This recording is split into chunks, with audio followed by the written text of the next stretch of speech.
This is 15-Minute Fundamentals, where we interview core contributors within crypto and gain insights into their day-to-day operations. While the total daily borrowing volume across major lending protocols has declined by around 75% from $32 billion to $8 billion over the past year, Euler Finance stands out as they've managed to grow steadily against the bear market. Looking at the valuation multiples of major lending protocols, Euler currently sits at a price-to-sales ratio of 50, which is well under the current market average and over 3 times below the lending incumbent Compound's price-to-sales ratio of 170. In the second episode with Euler Finance, we discussed the market developments and how they've affected the DeFi lending market, the drivers behind Euler's growth, what the team is currently working on, the Euler DAO, and more. Hi, Michael. It's great to see you again. It's been a long time. Before we dive in, I just have to ask, how have you been doing as a founder, CEO in these turbulent markets? Getting any sleep? There's been some sleepless nights, I won't lie, but overall, pretty good, to be honest. In this environment, I actually feel really optimistic because the kind of drama around everything's died down a little bit now. Obviously, there's stuff going on with FTX, which is distracting people, but it really does feel like there's a bit of sort of free time now to actually concentrate on building stuff, which has been nice. Have moments of clarity where I can actually sit for a couple of hours and do some actual theory work and try and build cool stuff. So awesome. That's always great to hear. Then before we dive into any of the details, I know last time we spoke was around March, April, and a lot has happened since then. It'd be great to get a high level overview of the biggest updates over that time period from Euler's point of view. One of the biggest things that happened was, I think in early July, we helped put together a fundraise with the DAO that was led by Horn Ventures. So it was a 32 million round that helped diversify the DAO's treasury, which, really came at a great time. We brought on board some excellent partners, Horn Ventures, Coinbase, Jane Street. We also did have on board FTX, who presumably now won't be participating and helping out. But yeah, we brought on board Variant as well, who've been absolutely tremendous throughout the whole chaos of the last few months. After that period, actually, despite there being a bear market, the nice thing about Euler was that just almost day after day, it was hitting new highs with regard to a number of users using the protocol, and TVL was rising steadily. Only until very recently when there was a small incident involving FTX, which led to some volatility, shall we say, in the usage of the protocol and TVL and so on. But it's back to normal now. Everything's sort of moving in the right direction again. So yeah, it's been great. It's been mainly a period for consolidation and steady growth. The key thing is to prove that this protocol can withstand these kind of pressures. That's how we built it, right, with this risk framework in mind from the outset. And it's been really, really nice to see it handle all this really, really well. So let's speak about that growth that you mentioned. I mean, you started on this up-only trajectory almost right after our interview. So I could say that was the catalyst there, but I think there might have been something else as well. So do you want to speak a bit about the drivers that put you on that track? Yeah, I think people recognize the benefits that Euler as a protocol offers. Lending protocols are mainly used, I think, by crypto native whales, hedge funds, institutions, if you will. And slowly but surely, the word is getting out that Euler is a useful protocol for them. So that's been driving more users on the borrowing side of things, which in turn has been, creating attractive yields for the lenders as well. So yeah, a couple of interesting markets really spurred that on. The staked ETH, wrap staked ETH market was a big one on Euler. What's unique about that on Euler is that, unlike other lending protocols, people can take two-sided positions on the staked ETH thing. So typically, before Euler came along, people would just deposit staked ETH, use that as a collateral to borrow more ETH, wrap that or swap it into staked ETH and deposit that again and kind of cycle around and kind of lever up on the staked ETH yield. Now, that created quite a big one-sided market. I think, there's a lot of people essentially long on staked ETH and short ETH. And those kind of one-sided markets tend to be unsustainable. And of course, there was then some volatility around the staked ETH market. And people were using Euler, which allows two-sided markets. It allows you to both lend staked ETH and use it as collateral, but also to borrow it and therefore to short it or use it as to hedge positions. We saw a lot of institutions using Euler for that purpose as well. So yeah, it's mainly been about, I think, slowly, progressively getting the word out that Euler offers something very, very different to that which you can get on other big protocols like Compound and Aave. So the incumbents are doing well, but Euler offers something different. I think people are increasingly recognizing that. That's great, and especially while the market has thrown quite a stress test at all lending protocols. And as we are in these highly volatile and deep in the bear, so also illiquid times in the market, I'd love if you could speak a bit about what kind of risks this current situation presents to lending protocols, and then also how you've addressed them at Euler. Yeah, I think one of the biggest challenges when liquidity changes for assets, it requires an adjustment of previous risk assumptions. So something that might have been suitable as a collateral at the peak of the market when there was lots of liquidity in the market may no longer be suitable for use as collateral. or at least not suitable in the same way that it once was. So for instance, if you have somebody depositing, say, $50 million of asset A, if there's no longer $50 million of asset A on DEXs, then clearly using that asset as collateral is going to be challenging if liquidations need to be processed, right? People borrowing against asset A may be doing so, and as the prices shift around, it might be the case that somebody needs to come in, essentially take that asset A, sell it on decentralized exchange for whatever it was that they were borrowing. And if there's just not enough liquidity on the marketplace to do that, then that's when you get real risks of bad debt scenarios arising. So that's one of the biggest challenges, I think. Illiquidity really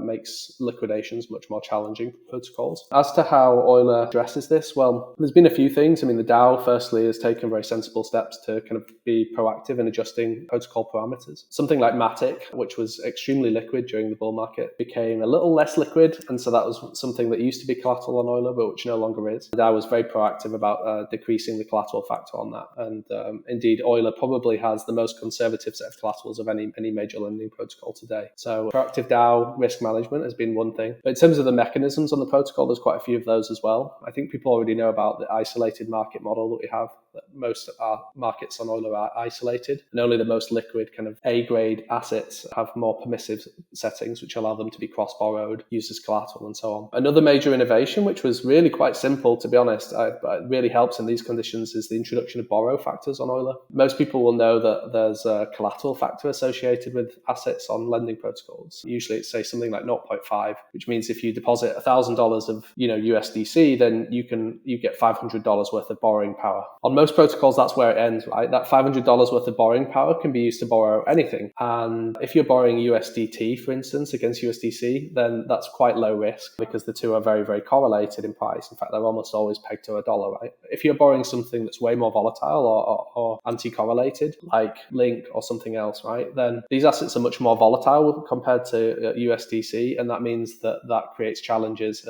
and poses risks for the protocol. And so in general, it should be the case that you should be able to borrow less when you're borrowing something that's volatile, be able to borrow some more of something when it's correlated to the asset you're using as collateral. And so borrow factors do that as well. Essentially, they make sure that the asset that you're borrowing, if it's a volatile asset, you'll be able to borrow less of it in general. Overall, that means that when people borrow these things, there's a much bigger buffer for liquidations. And so if there is illiquidity in the market and so on, you don't need to worry as much. But if you have a collateral factor of 0.9 on USDC and you allow people to borrow lots of volatile things like Curve, Link, Uni, all these things that were very, very liquid in the bull market, but which are a little bit less so now, then that's a very small buffer to be able to work with when it comes to processing liquidations. Borrow factors fix that, I think. Yeah, and let's speak about that bad debt situation because it's a pretty timely topic. For example, Aave just recently made the decision to suddenly freeze a bunch of V2 mainnet markets, and I know Compound has had to react to some things as well. So I have seen Euler mentioned in a positive light alongside a bunch of these discussions, and I even saw you go back and forth with Stunny a bit, one of the threads on Twitter. So I want to hear your general thoughts on this bad debt situation that Aave and I think Compound partially as well as found themselves in. Yeah, first of all, I mean, like Aave is a terrific protocol and definitely, the leading lending protocol in DeFi right now. So it's hard to be too critical. But I think the absence of borrow factors or other risk mitigation mechanisms were a bit of a key factor there for this issue. The fact that you could borrow so much Curve or CRV token, you could borrow the same amount of CRV as you could borrow USDT against your USDC positions. That's really an issue when you've got huge amounts being deposited into the protocol and then, decreasing liquidity on the markets. So there was a little bit of back and forth about that idea. Obviously, we know that Aave V3 is coming out, and I think they've got some mechanisms that address this kind of thing. A slightly different mechanism to the one Euler uses. I think they're big advocates of supply and borrow caps as well on markets, which I think is sensible and something that Euler DAO should look to as well as an additional mechanism to be able to support these markets. But yeah, in general, I mean, Aave has a different model. I mean, it's arguably has a different model for decentralization as well. They have partners that help come in and make these decisions on their behalf as well, right, with the DAO. So I'm sure that those partners have been, performing simulations and looking at the markets and trying to figure out how to reduce risk there. And it looks like they've done that very recently. So I think that's sensible, to be perfectly honest. I think the main thing for DeFi right now is to prove that it works. And so far it's done that really, really well. While CeFi's out there struggling, DeFi, Aave, Euler, Compound, all have been relatively unharmed despite these incredibly hostile conditions, right? And so, I think for all of us, it's great to see that. Exactly. And you've mentioned the Euler DAO now and a few times and the important role it plays. Last time we spoke, that wasn't around yet. So how did that launch go and where are you now in terms of the decentralization of Euler? It launched, I guess, shortly after we spoke, actually. So probably late July, early August, I think. And yeah, it's been a process. It's interesting watching a DAO kind of form from the ground up and try to kind of encourage plant seeds of decentralized management of the protocol. It's also been a little tricky, I think, in the kind of market conditions because there's been a lot less interest in general in participation and people have other things to focus on than worrying about DAOs. So I think Euler DAO is shaping up nicely. It's an extremely active DAO. If you go to forum.euler.finance, you'll see that there's been lots of proposals, lots of back and forth. There's been engagement from lots of other projects and people from elsewhere in the ecosystem as well. So it's extremely active. I'd still like to see a movement to more of an on-chain kind of management for some things. Right now, we're still using off-chain voting for lots of the decision making using Snapshot. Probably not as robust and censorship resistant as on-chain voting in the end. But there are obviously trade-offs with these things. And in all honesty, my view is that DAO management as a whole is something that's still in its infancy and still quite inefficient. And so I'd like to see innovations there as well. Got it. And then there's like two product features that I wanted to quickly discuss as well, of which one was the Feeless flash loans that you offer, because that's quite different to other solutions you see out there. So what's the reasoning behind going Feeless there and your approach in general? Yeah, it's something people ask us about a lot because it seems like a feature, right? You can flash loan assets from Euler, and so that's a benefit to the person using the flash loan. So surely they'd be prepared to pay a fee for that. Why would you not accept a fee in that case? Yeah, there's a kind of philosophical idea behind this, I suppose, which is firstly, usually when people take out loans, the loan lasts for some period of time, right? It lasts for seconds, hours, days, months, whatever. And usually you pay interest proportional or in some kind of relation to the amount of time that you've taken out the loan for. And a flash loan is very different because it's actually, in some sense, it exists for 0 seconds. So you're borrowing money for 0 seconds. And it also poses no risk really to the lender of the flash loan as well. Normally, the interest paid by a borrower is some kind of compensation for the risk taken on by the lender. And that's not really true in a flash loan. Like, I'm guaranteed to pay it back because of the atomic nature of transactions on Ethereum. So in some sense, yeah, you think, what should the flash loan borrower be paying for, really? There's no actual amount of interest time, there's the time value of the loan there. So what that means is that in the marketplace, I think if there was just a competitive market for flash loans, the fees paid for those flash loans should tend to zero because the cost basis for them is negligible. And usually the market is more and more efficient and kind of drives down prices to the kind of marginal level of profitability, which here is zero. So we've seen flash loan fees tending towards zero. And then Euler, when we built the protocol, we decided, well, let's just make them zero. Okay. And a couple of reasons for that. One, it actually is really useful in terms of a kind of marketing or advertising tool. People that want to use flash loans are also people that are kind of DeFi power users. And so it's nice for them. They go, well, I can get Feeless flash loans from Euler, so I'm going to use Euler. And then they come and discover the protocol. They understand how it works. They build on it. They write smart contracts to interact with it and so on. And therefore, in some sense, they may be more likely to use it for other fee-paying kind of mechanisms that provide lenders with interest in the future. So that's one thing. It's kind of a marketing tool. It also helps deprive competitors, if you will, of a source of revenue, since they know, people use Euler for their flash loans, they don't pay fees to other protocols. But there's also a couple of key use cases and things that you don't want to inhibit with flash loan fees. One thing that people often do with flash loans is kind of take leverage positions, so they'll borrow a lot more than their principal in some other kind of position elsewhere in DeFi. And when you add on fees, even if they're very, very small, a few basis points, actually people end up levering up on the amount of fees they pay. And so these small basis point kind of fees that seem harmless actually end up being leveraged, and that makes these flash loans quite expensive. And oftentimes you don't want to inhibit leverage or people taking big positions in the ecosystem. That's the whole point of these protocols, is to enable very high level of composability and ability to build complex positions and so on. So you don't want to inhibit that behavior. And so in some sense, it's better just to do away with fees altogether. Makes total sense. Then the second feature I want to speak about, which you've been teasing at least on Twitter a little bit, where I came across it the first time, is a new Eulerswap AMM. Now, I don't know how much of the details you're willing to share around that, but I'd like to hear at least about the flaws that you see in the Uniswap AMM model and how you're planning on tackling them? Yeah, good question. So I suppose just a quick note about why we started thinking about this space. It's actually doesn't come from a place of wanting necessarily to compete with Uniswap outright or anything like that. The original problem we wanted to solve was the problem of decentralized price oracles. There aren't many decentralized price oracles in the ecosystem. There are actually only two that's really been developed. I think Uniswap V2, which are not very good, and Uniswap V3, which were much better designed for their oracle, but became a little bit less secure after the merge for reasons that we can discuss another time if you like. And so if Euler and other protocols need to use decentralized price oracles, it's a shame because there isn't really a great market for that right now. So we started thinking about, well, how could you build a better decentralized price oracle that could service all types of assets and not just the most liquid ones like Chainlink does?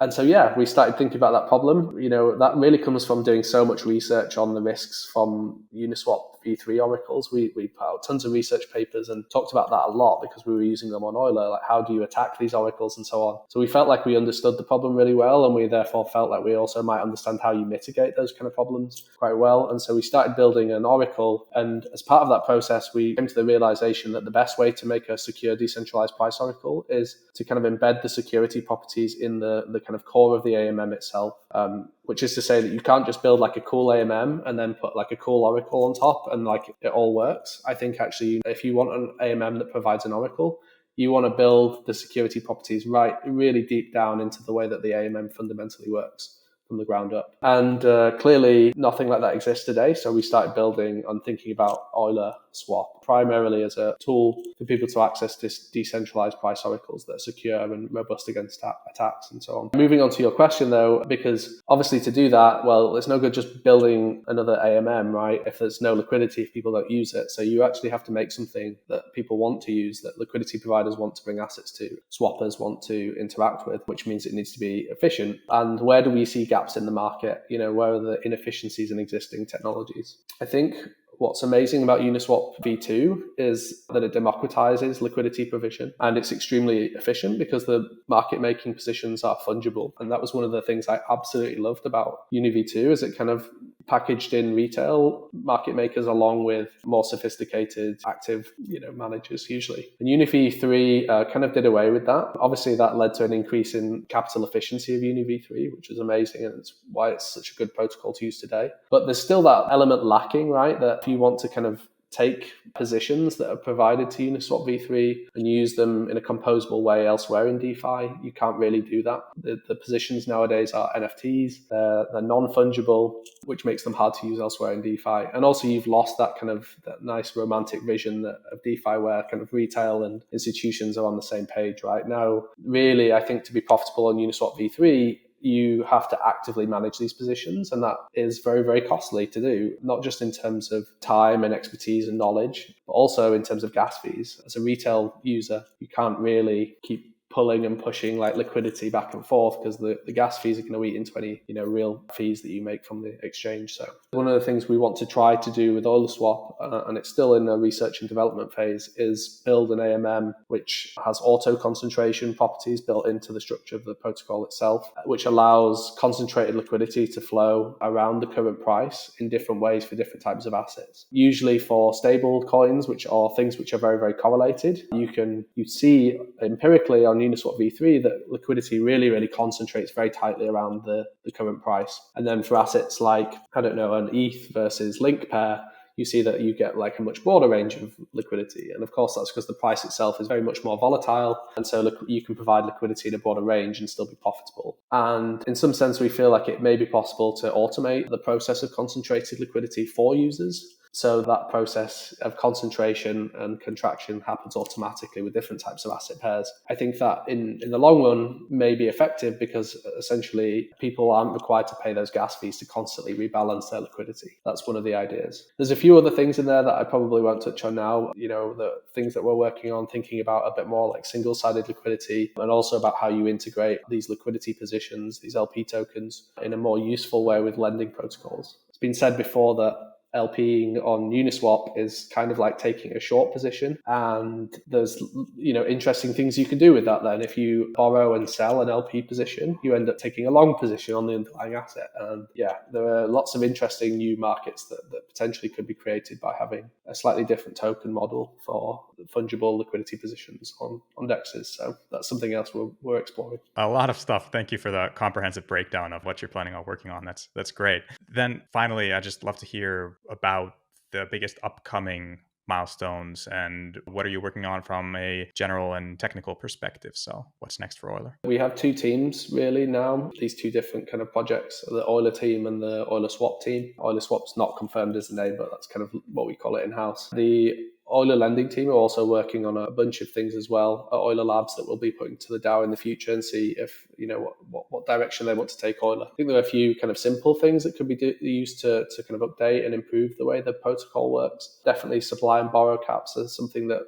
we've wanted to explore. But one of the other big challenges I think that you see in lending and borrowing is that people want to be able to use more volatile assets as collateral. And right now, the Euler lending protocol is extremely conservative on that. It puts risk management way ahead of capital efficiency when it comes to collateral assets. But people definitely want to borrow against these tokens. And in some sense, it's not completely unsafe to do so. To do that, you have to isolate risks essentially to smaller pools, I think, in order to make that kind of process safe, so that if there is liquidity issues and so on, it doesn't make the entire protocol blow up, but it means that some lenders take on board more risk and maybe get exposed to that risk if there's kind of excessive volatility. The Euler lending team have been working on ways to allow any asset to be listed as collateral on Euler, and in a way that would provide more capital efficiency to the protocol. It's in the direction of the RAR-refuse kind of idea, but unlike RAR-refuse, where you had multiple isolated pools, which is a kind of capital inefficient way to do things, the approach that we're exploring is one in which kind of Euler sits as the kind of key funnel in which liquidity enters, and then you have isolated environments in which people can borrow against any asset within the context of Euler itself. As I say, in a kind of isolated sub pool of some sort, which means you get the best of both worlds. Ideally, that's the plan. Great. A lot of exciting stuff. Again, can't wait to see how everything plays out. As always, thank you so much, Michael, for taking the time to do this. It's always a pleasure speaking with you, and we'll do this again. Yeah, definitely. Let's speak again. Hopefully in the new year, we should have some interesting things to showcase. So it'd be good to catch up then. Thanks for having me.